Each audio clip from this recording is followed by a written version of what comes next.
Eu sou Fernanda Menezes, diretora comercial da Feira Ópera. Eu sou o Fred, diretor da Feira Ópera. E Tati Gami. Tem uma consultoria especializada no segmento infantil há 9 anos, chamada Petit Labo, e atuo no segmento infantil há 23 anos. Hoje, me considero uma estudiosa, fã absoluta desse segmento, desse mercado. Um mercado tão peculiar, né, Tati? Um mercado tão característico, que responde de formas diferentes aos estímulos de consumo do que o mercado adulto. A gente vai conversar bastante sobre isso hoje. E o que mudou nesse tempo todo, né? De 10 anos atrás para agora, né? Sim, a gente vive aí o que eu chamo de revolução, é a 4ª revolução industrial, é a revolução da inteligência, é a era do conhecimento, tudo mudou. Antes da gente entrar nesse papo, em primeiríssimo lugar, eu queria agradecer o convite da Feira Ópera. É uma honra estar aqui abrindo esse ciclo de conteúdos e palestras no 20º aniversário da feira. São 20 anos de Feira Ópera, pessoal, não são 20 meses. Dentro de um mercado extremamente desafiador, um mercado novo na linha do tempo, do mercado de consumo. Quem me assiste sabe o quanto eu falo sobre o fato do mercado infantil enquanto negócio ser um segmento novo, repleto de oportunidades ainda inexploradas. Mas, gente, onde tem oportunidade, tem risco. E é desafiador. E onde tem oportunidade, tem concorrência. Todo mundo quer uma fatia desse bolo aqui. Então, é com muito prazer que a gente vai bater esse papo sobre o segmento infantil na Feira Ópera. Tati, o prazer é todo nosso. Sempre bom te ouvir.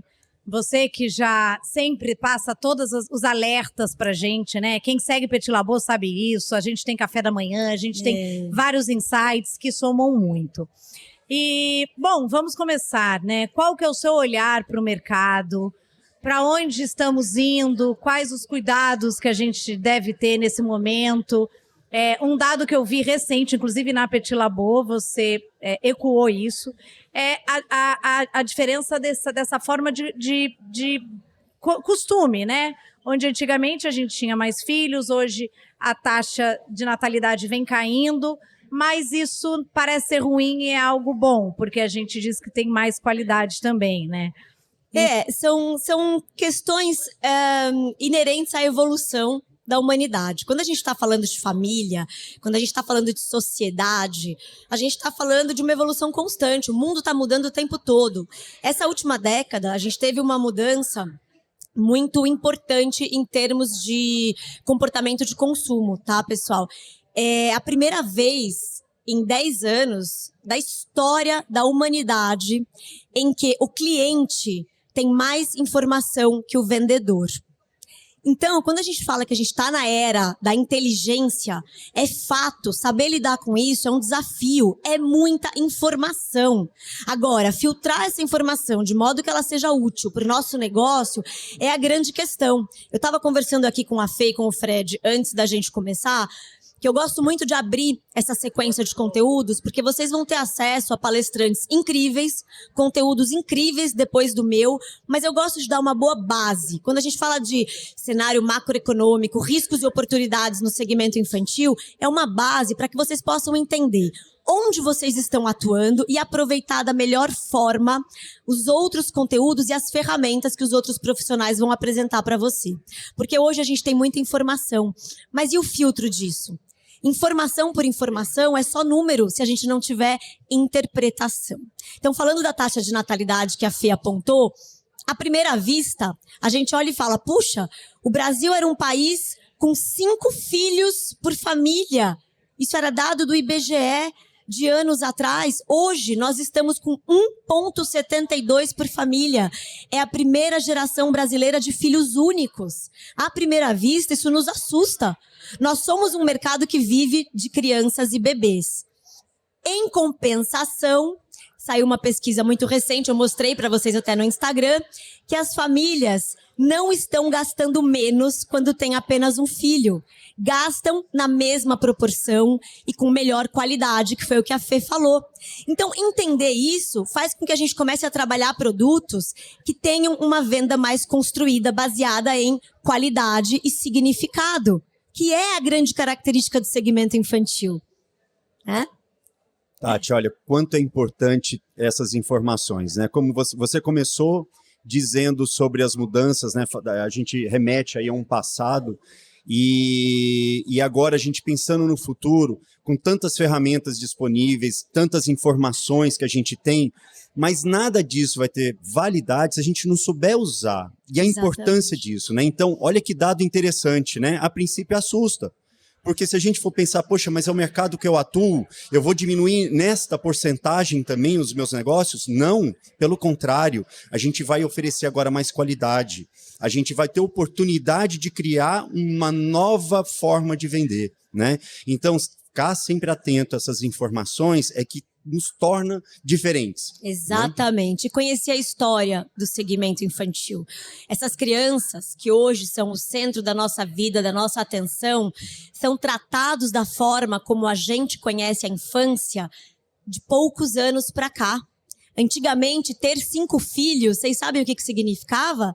Mais gente para ajudar a trabalhar. Não significava que esses 5 filhos iam ganhar os melhores brinquedos, as melhores roupas, atenção.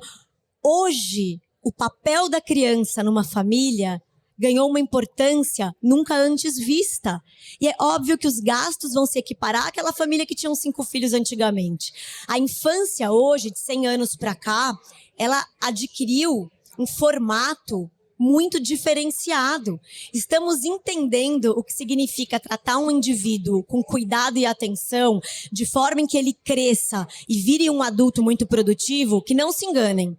A sociedade como um todo, ela pensa em produtividade. Até hoje. A gente não pode aqui romantizar. Então, essa criança está sendo melhor tratada para virar, no grosso modo, um adulto mais produtivo. Sim. Mas isso é novo. Sim.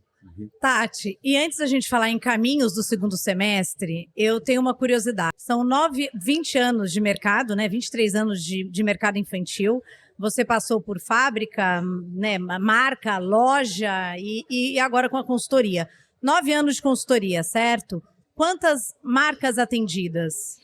Olha, sem atendimento individual, tá? Por que eu falo isso? Porque quando você pega uma marca de forma individual, você conhece as dores do mercado a partir desta marca. Sim. Já são mais de 200 marcas, sem contar as turmas da Jornada Digital Mercado Infantil, que aí é em grupo. Então, a gente está falando aí no total de umas 250 marcas atendidas. Quando eu falo marca, pessoal, a mosquinha aqui, eu estou falando de loja também. Tá? Essa é uma pergunta que eu fico muito brava. O lojista chega para mim e fala: você atende loja ou só atende marca? O papel do lojista hoje é se enxergar enquanto marca, tá? É a única forma que ele vai se distinguir no seu segmento. E o que faz, né, 250 marcas atendidas, né? Quais são os termômetros do que dá... Porque se você pensar, todos dentro do mesmo segmento. Sim. O que diferencia um sucesso do não sucesso? Tem algum pilar que você fala, olha, quem lê... Não sei se existe uma cartilha, porque se existisse uma cartilha, seria muito fácil, né? Mas existem alguns pontos que você pode mensurar? Essa é uma pergunta de milhões, porque esse levantamento eu fiz no ano passado. Quem me acompanhou no Instagram viu, eu fiz um mapeamento de padrões de marcas bem-sucedidas sob o meu olhar, que eu vi acontecer, né? Outras eu imagino, mas ali eu estava tratando de marcas que eu conheço os números, eu conheço a rentabilidade, que é diferente de faturamento, conheço a saúde da operação, tanto loja quanto fabricante, tá? E aí eu estabeleci alguns padrões. E ali me chamava muita atenção que eu tinha lojas, vamos pegar lojista. Tinha lojas, por exemplo, vendendo o mesmo mix, as mesmas marcas. Uma faturando, vou dar o número é hipotético, tá? Mas a proporção é essa, de verdade. Uma faturando 60 mil mês, a outra faturando 4 mil mês. Ambas com ponto físico. E era ali que eu fui me aprofundar para entender o que estava acontecendo. E, pessoal, não é exagero dizer que se eu pudesse resumir, se eu precisasse resumir isso, claro que são muitos fatores, em uma palavra só, é posicionamento. É como o teu cliente te enxerga. Não é como você se encaixota, né? Porque às vezes a gente fala assim, puxa, eu não posso aumentar o meu preço porque o meu cliente não paga. Eu não posso mudar o meu mix de produto porque o meu cliente não paga. Será? Na hora em que você tem um posicionamento muito claro, você dita as regras do teu negócio, você forma a tua comunidade e essa comunidade passa a ser seu cliente fiel. A partir dali, você vai ter fãs, é o que a gente quer, né? Dizem, o Steve Jobs sempre falou, eu não quero clientes, eu quero fãs que entendem de fato o seu posicionamento e vão trabalhar junto com você para isso acontecer. O que é um cliente trabalhando junto com você? É o momento em que ele pega o telefone dentro de uma loja e liga para a amiga e fala, nossa, vem aqui, tá bárbaro. Nossa, o atendimento foi impecável. É aquele que distribui a sua marca no grupo da escola, né? Exatamente, exatamente. Então, a forma como a gente se posiciona é o papel que a gente ocupa no coração do nosso cliente. Conhecer quem é esse nosso cliente é um papel investigativo de qualquer gestor de negócio. Então, primeira coisa que eu sempre falo, conheça o seu mercado. Que é o que a gente estava falando aqui. E eu vou me aprofundar um pouquinho nisso agora. Depois, conheça para quem você quer vender. Quem é a tua audiência dos sonhos? O que eles fazem? Onde eles estão? O que eles frequentam? Qual é a comunidade deles? Quem os influencia? É ali que sua marca tem que estar. De muitas formas. Não é só no Instagram. Não é só no tráfego pago. É na mídia out of home, que é aquela mídia antiga de fora de casa, que é placa, que é nome aparecendo nos lugares, que quando a gente bate o olho aqui, ó, a gente sabe o que é. É isso que vai plantando sementinhas na cabeça do teu cliente, de modo a fazer com que um relacionamento de confiança, venda confiança, seja construído. Né? Falando um pouquinho do segundo semestre, que eu acho que isso é uma aflição de quem está aqui, e um pouquinho do cenário macroeconômico, né? Vamos voltar para o começo, o que seria o começo aqui do papo. A gente está passando por alguns ajustes desde o ano passado, no Brasil, estou falando do Brasil, que podem nos favorecer, segundo especialistas, no segundo semestre. Desde acomodação de ajustes de taxas de juros, programa Desenrola, o incentivo das microempresas. Os empresários todos, e eu acompanhei todas as NRFs e os eventos de varejo do começo do ano, estão muito confiantes no segundo semestre esse ano. Porém, estamos enfrentando no mundo, quem acordou hoje de manhã e leu o jornal, levou um susto. Uma situação geopolítica extremamente instável que nos afeta.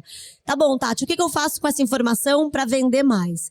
Em primeiríssimo lugar, entendo. Quando a gente conhece o que está acontecendo, a gente consegue navegar. Navegar num mar que ninguém conhece é muito perigoso. Num mar onde eu minimamente conheço os riscos, eu vou ter cuidado com a minha gestão de custos, vou tentar comprar melhor, vou ter cuidado maior com os meus números, vou assumir riscos mais calculados, mas não vou deixar de apostar num futuro breve melhor. Porque eu digo uma coisa, o lojista que está aqui está comprando Natal. E eu tenho ouvido, gente, o que eu estou falando aqui está sendo gravado. Eu tenho ouvido já faz 3 anos, lojistas meus falarem, Tati, lá para janeiro, se eu tivesse comprado mais, eu teria vendido muito mais. Eu tive medo, eu me segurei, me arrependi. E eu tô assumindo um risco de contar isso aqui para vocês. Eu sei a responsabilidade que é isso.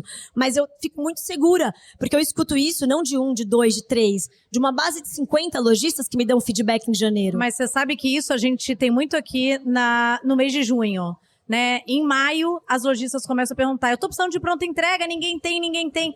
Quer dizer, uma roupa extremamente trabalhada, dificilmente vai ter a pronta entrega, ou às vezes tem o que tem e não o que você busca, né? Então, aí o cliente sente a necessidade quando falta. Exatamente. E aí, às vezes, não tem um fornecedor. Ô, Tati, tem uma coisa que eu sempre ouvi falar, né, na minha família, de que são pessoas que sempre trabalharam no setor da economia, né? Da gente não desperdiçar as oportunidades, enxergá-las no momento certo, né? Então, a gente ficar atento a esse cenário macroeconômico ajuda muito a não perder essas oportunidades. Aquilo que parece para muito uma loucura, né? Um momento difícil ou um momento que não seja de investimento, pode ser sim uma oportunidade. Claro. E a gente desperdiçar isso, o arrependimento depois dói, né? Custa então, muito a gente caro. Precisa Ele muito dói ficar e custa atento no a esses bolso. cenários. Se Se a gente olhar o cenário geopolítico, o cenário mundial, a gente percebe uma ameaça em relação aos custos de matéria-prima. Isso é fato. Mas uma oportunidade em relação ao mercado interno. Isso. Quem está viajando para fazer compra de enxoval e de roupa de criança hoje é uma parcela menor. E isso a gente já está sentindo. Um dado que eu trouxe ontem, montando aqui a palestra, nós somos o segundo maior produtor de jeans do mundo. Vamos vender jeans onde? Aqui pra gente. Isso. Nós somos o terceiro maior produtor de tricô. Vamos vender tricô para quem? Para os nossos bebês aqui dentro. Às vezes uma crise fora, e isso foi falado, inclusive pelo finado Abílio Diniz no ano passado, que as crises externas, de alguma forma, favorecem o mercado interno. E o Brasil está, nesse momento, sendo comentado no mundo todo com uma situação favorável, econômica. Vamos olhar para isso. Não é de um dia para o outro, a gente preferia que isso estivesse acontecendo mais rápido, já era para ter acontecido, se não fosse a guerra da Ucrânia, etc. Mas está acontecendo. Tá, e quando você fala dos cuidados, né, você deve apostar, mas tem que ter cuidados. Quais seriam esses cuidados? Então vamos lá, a primeira questão que nos afeta diretamente é matéria-prima. A gente tem um dos melhores algodões do mundo. Nós somos a cadeia têxtil mais completa do Ocidente, mas a nossa matéria-prima é beneficiada fora e é importada. Então, custo de produto. O produto fica mais caro. O que significa? Tem um estudo que diz, isso aí não é do mercado infantil, quanto mais caro o seu produto, mais construída tem que ser sua venda. Mais fácil não vai ficar, mas o mercado infantil está na economia de significado. Nós não estamos atuando no Brasil na economia de valor. Vocês sabem o que é a economia de valor? Preço. Nós temos uma mão de obra cara, mas muito bem remunerada, qualificada. Tá? Em comparação com outros países que vendem produtos muito baratos. Então, temos uma mão de obra cara e qualificada, importamos parte de nossa matéria-prima. É muito difícil a gente brigar por 50 centavos de preço. Todo mundo que está aqui na Feira Ópera, e aqui eu posso dizer, todos estão na economia de significado. A gente vai ter que trabalhar posicionamento, marca, valor. O que eu entrego além do meu produto? A tecnologia veio para ajudar a gente a fazer isso aqui, a transmitir para o Brasil inteiro. Mas ela sabe o que ela fez também? Padronizou todos os processos. Não existe um produto que não possa ser feito por alguém melhor e mais barato. Não é mais sobre produto, gente. Isso seria o atendimento, né? A experiência quando a pessoa recebe. Aí a gente entra dentro da embalagem, né? Do presente, do cheirinho na peça, são as experiências sensoriais, trabalhar os 5 sentidos, é a emoção que está contida numa foto, é entender que vocês não vendem produto, vocês vendem abraço de mãe, colo de avô, primeira vez que tomei sorvete no parque, primeira vez que meu filho pôs o pé na areia no mar. É esse tipo de emoção que vocês estão vendendo. Outra coisa que nos difere do mercado de consumo adulto, gente, isso não vai mudar. Nós temos como motivação de compra, em primeiríssimo lugar, quando a gente vai comprar por uma criança ou um bebê, conforto, proteção e tradição. Aí entra uma questão que está sendo muito discutida pelos futuristas. Existe uma profissão chamada futurista. Não sei se vocês sabem, eles estudam o futuro e formas de inovar. A gente está num mercado muito competitivo. Está cada vez mais difícil inovar. Pensa algo novo que vocês tenham visto. Há 200 anos atrás, a gente olhava o mapa mundi e tinham espaços vazios a serem conquistados. O homem se levantava, falava, vou inovar, vou conquistar aquele território. Hoje, quase tudo foi feito. E o que não foi feito envolve um risco gigantesco. Então, inovar com a tecnologia está muito difícil, está todo mundo muito rápido. Em compensação, é fundamental para se manter relevante no mercado. Você vai inovar no atendimento, você vai inovar na forma como você entrega esse produto para o teu cliente, você vai inovar promovendo dentro da sua loja o mêsversário, você vai inovar trazendo a linha PET para dentro da sua loja, porque mãe de bebê e mãe de pet estão dando as mãos agora, e eu falo isso há muito tempo, só que o mercado infantil prioriza tradição. É aí que a gente encontra um certo paradoxo. Como eu inovo sem infringir a roupa que meu filho vai usar, que foi da minha avó, que foi bordado pela minha tia, a almofada que eu herdei. Quantas vezes a gente fala muito de futuro e nostalgia? A gente brincou até que o podcast junta isso, né? Sim. Ele traz o futuro do streaming com a nostalgia do rádio. Do rádio, exato. É isso que o ser humano hoje quer. Ele quer um pouquinho dos dois. E a gente tem que tentar trazer isso pro infantil. Quantas vezes vocês acompanharam influenciadoras modernésimas, piercing no nariz, cabelo raspado? Nasceu a primeira filha. Casinha de boneca no vestido, manguinha bufante, aniversário com vela cor-de-rosa. Gente, eu tenho na minha cabeça uns 5 exemplos para dar para vocês. Porque o mercado infantil traz essa coisa da tradição de voltar pro útero. Que, bem ou mal, é o que todo mundo aqui queria. E vender essa sensação é o que a gente faz. Então, inovar no nosso mercado prevê também se preocupar em não infringir essa questão da tradição, né? Do tradicional. E muitas vezes a gente busca o a mais e peca no básico também, Sim. né? Então isso foi muito discutido ano passado, né? Volte ao básico, faça bem feito o seu básico. Back to basics, entenda foi muito quem discutido são ano seus passado. clientes e trabalhe melhor ele, né? Ninguém gosta de receber um monte de comunicação aleatória, mas aquela comunicação, Tati, lembrei de você, vê se não é cara do seu filho. Opa, foi você pra mim. citou uma das formas principais de inovação dentro de qualquer mercado de consumo agora, a personalização. Sim. A personalização, inclusive quem está nos ajudando a personalizar serviço, atendimento e dados é a inteligência artificial. A inteligência artificial, ela vem agora não para ser temida, como muitos estão discutindo, mas para nos ajudar a lidar com dados que nosso cérebro não tem mais capacidade para lidar. É muita informação. Isso é filtrado pela inteligência artificial e vem pra gente como um serviço prestado. E a gente vai conseguir atender o nosso cliente de uma forma muito mais personalizada. A nossa base, nosso mailing. Se aqui eu tenho lojistas 0 a 2, eu quero me comunicar com esse lojista 0 a 2, eu não vou mandar uma mensagem de uma marca TIM. Não faz sentido mais Exato. isso. Ao mesmo tempo que vocês, dentro das lojas, e vocês, marcas, podem personalizar o seu serviço ao extremo, sem perder o lucro que a escala industrial proporciona. Essa personalização nem sempre precisa estar no produto, tá, pessoal? Ela pode estar na entrega, no tag, numa linha. Um fabricante fala pra mim assim, Tati, mas como é que eu exclusivo algo pro meu lojista numa era em que a exclusividade não faz mais sentido? Muitas vezes é uma cor, é um bordado, é uma etiqueta em que acontece uma parceria. As collabs são ótimos exemplos de personalização.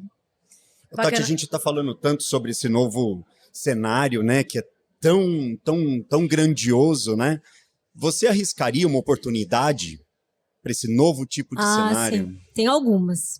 Olha só.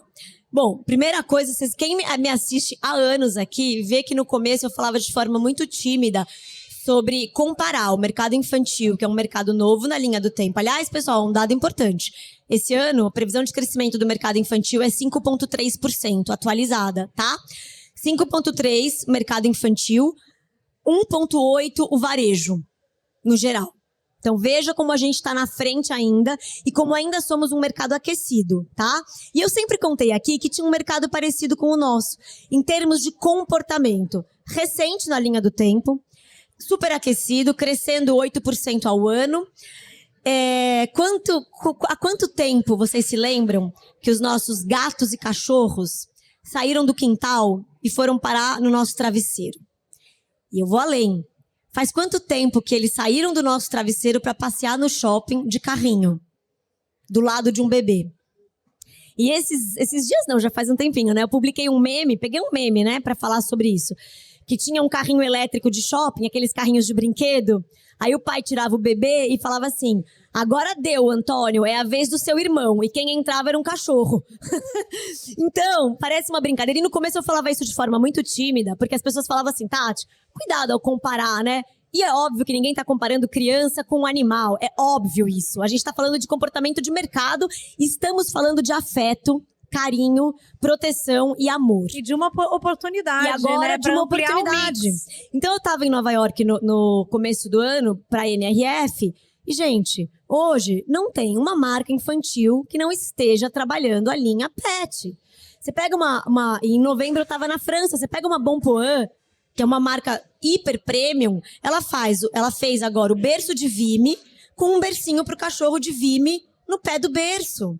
Se isso não é uma oportunidade muito recente, é claro que é. E quando a gente pensa, geralmente você tem o pet primeiro, depois o filho. Quando o filho chega, você fica com aquela sensação de, será que eu estou tirando espaço? Então é uma forma até de equilibrar esses pratos, né? Não, e hoje a gente tem um dado, a gente está trabalhando muito junto com o mercado pet, até por conta de outros empreendimentos que eu estou assessorando.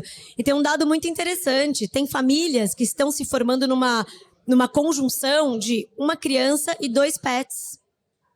Uma criança e 2 pets. Aliás, eu mostrei para vocês, a última Veja São Paulo. Ela falou da taxa de natalidade. Eles não fizeram esse link, tá? Tinha uma reportagem sobre taxa de natalidade caindo no Brasil. Passa 15 páginas, uma reportagem dizendo que já são 2 pets por família no Brasil. Façam as contas, gente. Exato. E aí é uma questão da gente encontrar as oportunidades dentro disso. Aí eu queria trazer... Por que não, né? Por que não? Por que não? Porque não é Às afeto, é carinho, é amor. Experimente novos segmentos. É isso, né? que eu ia falar. Novos produtos e novos segmentos. Um pouco. Arrisquem, porque eu ia falar isso. Um dos livros que eu transformei em aula ano passado foi o 0 a 1. E o Peter Thiel fala muito sobre a dificuldade de inovar hoje em dia. E ele conta essa história da humanidade, que a gente foi se acomodando. Mas ele fala, o ser humano está com uma aversão ao risco. Hoje, mais do que nunca. Porque nossa taxa de mortalidade caiu tanto que a gente tem a sensação de que a gente é eterno. Então a gente não quer arriscar isso. Mas se a gente não arrisca a fazer o que ninguém fez, a gente não vai além. Então às vezes eu pego uma marca que teve uma ideia bacana e falo assim, Tati, eu tô com medo, eu não vi ninguém fazendo isso antes. Mas isso é o pressuposto do novo. Exato. Se ninguém fez... Vambora! Olha aí, de novo, a oportunidade, né? Pois é, exatamente isso. E sem abrir mão do básico. Então, ao mesmo tempo em que a gente fala de mundo, a gente está falando do varejo de vizinhança. Quanto mais a gente olhar para o nosso quarteirão, para o nosso bairro, para o nosso entorno, mais a gente vai trazer o senso de comunidade. Mais a gente vai trabalhar a nossa comunidade mesmo. Tá, falando um pouquinho de marca... Quanto tempo a marca demora para se estabelecer? Então, Principalmente as novas lojistas, né, que ficam ansiosas com essa resposta. leva muito tempo, né, gente? Se a gente pensar que grandes marcas que a gente hoje gosta muito, venera e tal, pega uma Carter's, por exemplo, uma marca que tem 140 anos. Se pensar que o segmento infantil, enquanto o negócio tem 100 anos, a Carter's já estava trabalhando o mercado, não como marca, tá? Eles faziam o underwear para as camisolas básicas que todas as crianças usavam, seja menino ou menina, mas são 160 anos. A gente pega uma Gap, a gente está falando aí de 100 anos. A gente pega uma Hering no Brasil, a gente está falando de mais de 100 anos. Leva tempo, só que a tecnologia acelerou muito esse processo. Hoje, a gente pega grandes publicitários que trabalham marca, e eu apresentei isso nessa minha última aula de posicionamento. Eles chegaram num consenso de 5 anos. Esse é o número que todo mundo quer saber. 3 a 5 anos. Você não constrói nada relevante, inclusive para fazer uma análise se está dando certo ou não, com menos de 3 a 5 anos, tá? Então, leva tempo. Criar touchpoint de marca leva tempo. Às vezes eu cito o mercado de luxo. Por que eu cito tanto o mercado de luxo? Até outro dia eu recebi uma bronca de uma aluna da jornada, ela falou assim, Tati, mas o meu mercado não é o mercado de luxo, e você me traz muitos exemplos do mercado de luxo. O mercado de luxo, ele trabalha produtos de alto valor. Como eu falei aqui, quanto mais caro, mais difícil é a venda. Eles têm que ser especialistas em contar história e em posicionamento. A gente tem mais é que aprender com eles. E eles estão contando história há 200, 250 anos. Quando a gente fala, eu cito um case da Louis Vuitton que entrou agora, em 2023, no mercado infantil, muito baseado no desempenho, inclusive, do Brasil na pandemia, com o mercado infantil. Ele entendeu que o mercado infantil é um mercado extremamente resiliente. Crianças continuam nascendo, continuam perdendo roupa. Mas se pegar o case da Louis Vuitton, que são aí 150, 160 anos, muitos me falam, ai, Tati, mas eu queria ter a verba que eles têm para criar esse posicionamento. Gente, eles criaram, quem conhece a história, com nada. Era um homem que fazia malas e que Louis Vuitton ia na casa do cliente para criar distinção, se oferecer para fazer a mala antes da viagem. Porque já existia uma marca similar de altíssimo luxo, produzindo malas como as dele. E ele foi lá e inovou no serviço. Ele não tinha verba, mas ele inovou no serviço. Isso é uma história que poucos conhecem. Hoje eles falam, puxa, mas tá ali, tá na Quinta Avenida, tá na Champs-Élysées, porque eles têm dinheiro, eu não tenho. Mas ninguém começa grande. Ninguém começa grande. Sabe um dado interessante? Eu tenho visto bastante lojas com consultores em venda, que são essas representantes de cada região, lojista mesmo, que vai até a casa e faz esse atendimento personalizado. A gente via muito isso em cosméticos, né? Sim. E que agora entendeu que tem um nicho, quer dizer, a pessoa estar dentro da casa da outra, estar levando a sua marca, essa praticidade também pode fazer sentido, né? Isso é a venda P2P. Essa história da venda P2P, que é person to person, pessoa para pessoa, ganhou muito destaque pós-pandemia. Porque a confiança estava muito abalada. Você ter, inclusive nas marcas de luxo, você ter um vendedor dentro da sua casa te ajudando a escolher, constrói confiança. E essa venda P2P, hoje, em alguns segmentos, representa 70% da venda. Olha.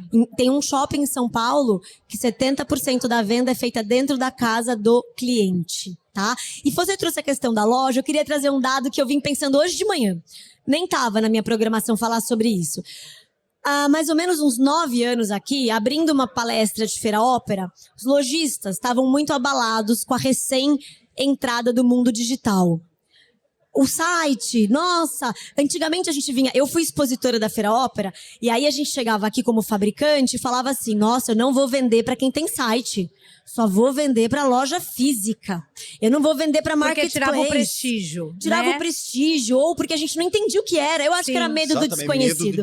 Medo do desconhecido. Exatamente. E aí, depois o digital ganhou uma expressão muito grande. Teve um boom, né, gente? Esse boom nem está sendo acompanhado mais. Agora a gente está na fase de estabilização.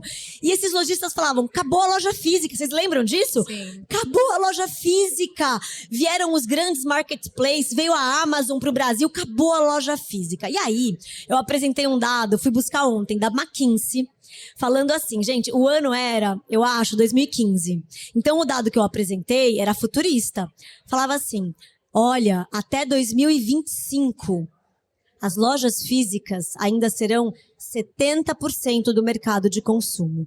Aí todo mundo, uau, 2025. Pessoal, chegamos em 2025, né? Essa palestra fala riscos e oportunidades 2025. Eu trouxe o gráfico. Eu mostrei ontem no meu Instagram.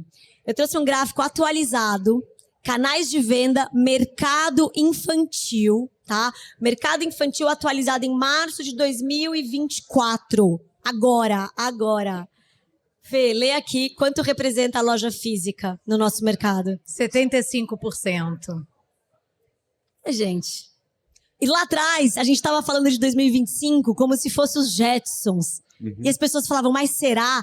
Por quê? Porque isso aqui, esse olho no olho, vocês estarem aqui, enquanto a humanidade existir, não vai acabar, vai construir confiança. E segurança, Acolhimento, né? e segurança. Aí vocês podem falar, mas e o digital? Eu tenho um site, também, eu tô frita? Né? Também. Hoje ele é fundamental pro físico acontecer. São ferramentas que se complementam. Se complementam. Eu quero entrar na loja física, aí eu vou trazer um outro dado para vocês. Olha só, gente. Isso é de um cliente meu. O que eu gosto da consultoria é que os dados que eu trago, eles não estão... Isso aqui pode estar baseado na estatística. Eu tive que pegar esse dado fora. É a vida como ela é. Mas os meus dados, eu tô vendo acontecer. A dor do cliente. Tive uma cliente há pouco tempo que abriu uma loja física. Ela já estava muito bem no digital. E ela abriu uma loja física num shopping. Fez todo o estudo de geomarketing. E na hora que ela abriu a loja, ela ficou surpresa. Ela falou assim, Tati, eu não tô vendendo muito mais. Eu achei que eu ia bombar na loja física. Aí eu falei, peraí, vamos olhar os seus números. Como tá o seu site? Olha, meu site, as vendas subiram 30%. Falei, então, e você acha que isso foi o tráfego pago? Não. Isso é um estudo. A loja física tem a capacidade de aumentar tráfego qualificado no site em até 80%. Uau. Né? Coloca a gente. Quando a gente está passando com pressa no shopping, eu vejo a loja, pego o meu Instagram, fotografo, opa, vou comprar depois, compro pelo site. Sim. Exato. É o Omni, é o Phygital, que todo mundo adorou falar. Pra gente, essas palavras todas pareciam do futuro. O futuro é hoje, gente. Não tem o futuro é hoje, é agora. A gente está vivendo o futuro. É uma época muito disruptiva. Tá, pensando em mercado infantil, o que nos difere ao mercado adulto? Porque eu acho que um grande erro, inclusive, não só de marcas como lojas, é às vezes a gente entender que aquele número todo é direcionado a nós. E não, né? Quais são os principais diferenciais? O que acontece é que o mercado de consumo adulto, ele é muito suscetível a estratégias de manipulação. Vocês sabem o que são estratégias de manipulação no varejo? Não. Liquidação. Desconto. Compre agora. Compre um, leve 2. Pra que eu vou comprar um e levar 2 pra uma criança de 6 meses que vai usar uma vez só aquela peça porque ela vai crescer em meia hora? Quando é que eu vou querer uma liquidação extremamente agressiva de um produto que, em primeiríssimo lugar, eu penso se vai fazer bem pro meu bebê, pro meu tesouro, pro meu filho? Então, quando a gente usa as mesmas estratégias do mercado de consumo adulto, a gente se frustra. O mercado de consumo adulto ele está muito pautado na vaidade e na distinção. E eu não falo isso como uma coisa ruim, tá? A gente, eu, Fê, Fred, a gente não precisa de mais uma jaqueta. Eu não preciso, eu compro porque eu achei bonita, vou ficar bonita aqui no podcast, vai fazer um efeito e tal. Eu não preciso. Essa palavra, o mercado infantil pode usar e abusar. Uma criança cresce, ela precisa de roupa nova para se proteger do frio. Ela precisa de novos livros porque ela mudou sua necessidade cognitiva. E porque ela cresceu, né? Sim. Ela precisa de um banquinho para escovar os dentes, porque agora, e só agora, ela escova os dentes sozinha. Sim. E isso é emocionante. E isso muda o tempo todo. Então é disso que a gente está falando. E aí a gente pensa, como eu vou vender esse banquinho? Fazendo a mãe imaginar esse passo importante, essa autonomia que a criança vai tendo. Exatamente. Exatamente. Então eu falo que a maior distinção do mercado adulto e do infantil é que no infantil, crianças precisam, de verdade. Por isso que na pandemia foi muito fácil vender para o nosso público. Eles estavam precisando. Sim. Eu encontrei muita gente falando assim, ai, Tati, eu tenho vergonha, tanta gente sofrendo e eu vendendo brinco. Bom, brinco, né, ou colar, no mercado adulto. E eu falava assim, bom, cada um tem os seus motivos e os seus porquês. E eu não acho nenhum desmerecimento você vender para sustentar toda uma cadeia produtiva. É uma outra questão. Agora, a criança... Eu tive clientes que a grávida foi bater na porta da casa, uma cliente minha de Londrina, e falou, Dona Rose... Meu bebê vai nascer, como eu vou para a maternidade sem o seu tricô? Não é uma questão de querer, eu preciso. Olha que maravilhoso. Sim. E a questão do conforto e da proteção? Em primeiro lugar, vocês podem vender o que for. Falem que não faz mal, não maltrata, não causa alergia, transformem em benefícios as qualidades do produto de vocês. E isso daí é fundamental no infantil. Dizer que é 100% algodão, muitas mães até hoje não sabem o benefício disso. Qual é o benefício disso para o meu tesouro, para o meu bebê? Ah, é uma fibra antialérgica, é uma fibra natural, permite a transpiração. Aí sim, aí sim. Isso em primeiro lugar. E dentro disso, cada tecido tem o seu diferencial. E é tem ele que a gente tem que exaltar, né? E tem o seu porquê, tá? E assim, pra gente ter, não sei quanto tempo a gente tem, mas acho que a gente já tá meio no fim, né? Então, pra gente terminar esse bate-papo aqui, tem duas coisas importantes que eu queria falar para vocês. Toda marca, todo negócio tem capacidade de criar distinção e de ser relevante e de ser importante. Todo negócio merece destaque. E cabe a nós, gestores de marca, conferir e dar esse destaque para o nosso negócio, através de tudo isso que a gente está conversando aqui, tá? E entender que a gente vai falhar nesse caminho. olhar para os cases que a gente tanto admira e ver em que ponto eles falharam. E são tantos. Se pegar a Starbucks, que hoje tem 3.500 lojas na China, que ela conta que foi o mercado mais difícil de conquistar, eles falharam por 9 anos lá e não desistiram. É normal. Não abandonem os custos de vocês e os números. Entendam da gestão dos números e aí o negócio é de vocês. Tenham isso na palma da mão. Defendam causas, encontrem os porquês de vocês. Simon Sinek já dizia, né? Comece, que é um grande líder de marketing, ele sempre fala, ele tem um livro chamado Comece pelo seu porquê, que tudo fica mais fácil. Por que eu resolvi investir no meu negócio? Por que eu comecei? Por que eu tô aqui? E traga isso para as causas defendidas da sua marca.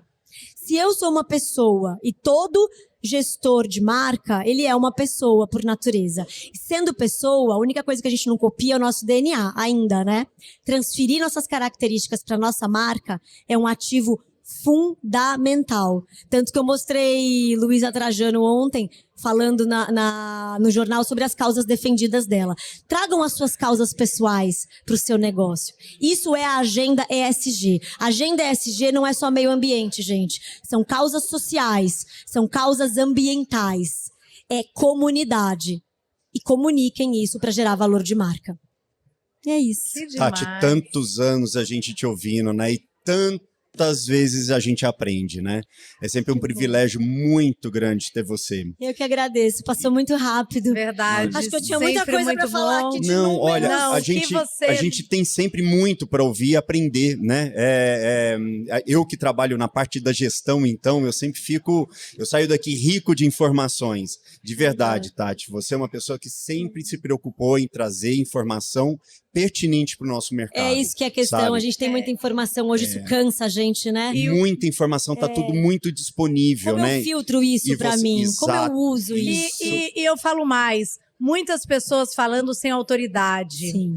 Que é o que me preocupa, né? Às vezes a gente vê marcas entrando aqui também e que não estão preparadas e às vezes se frustram sem precisar, porque jogam energia em algo. Quantas marcas a gente mesmo já tirou já aqui? Trabalhou juntas, porque não era o momento do atacado. Não é o momento do atacado, acho que ela está focada no varejo, porque a gente acaba desperdiçando a energia e frustrando de algo que já poderia ser trabalhado melhor, né? Sim. Então, assim, seu papel no mercado, né? Nós somos fãs, agradecemos demais, você muito. Soma muito. Toda marca que você coloca aqui dentro, ela vem redondinha. As lojistas, o olhar que você consegue trazer, quantas lojas que já não estariam aqui e que hoje estão prosperando. Fora, assim, toda a informação quentinha que a gente tem, só de seguir Petit Labo, a gente já tem ali uma atualização geral. Eu agradeço. Muito obrigada pela sua entrega. Eu sou uma viciada em informação.